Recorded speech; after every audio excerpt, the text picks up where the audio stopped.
Yeah, I'm Kyle. This is Southern Vintage Welding.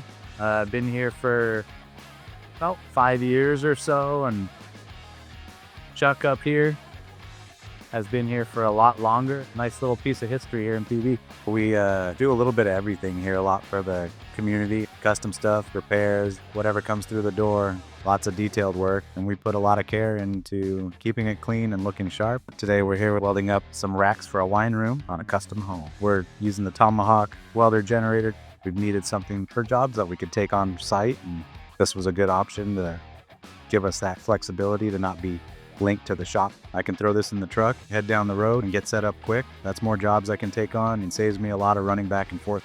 Yeah, it's a good all-in-one solution when you're out in the field, just to have your welding capabilities and then also be able to plug in with your grinder, use multiple tools, cut, tack, weld, grind, everything off one machine. That's very easy to use. Turn on the key, adjust your amperage. I run it right around 115, 120 amps. The arc's smooth, not jumpy, easy to control. If you get a little too close, it doesn't stick on you right away. You've got some forgiveness. From my experience, I think it's a good all-around setup for anyone. I'd recommend this welder to people in rural areas, to construction sites that don't have power, or even just beginner welders that want to be able to have more accessibility with their machine. The reliability has been great, but it's also good to know that we have Tomahawk close by, since they're a local San Diego company. And if we needed a part, we could get it the same or the next day. That's a big deal. Having support nearby, that matters.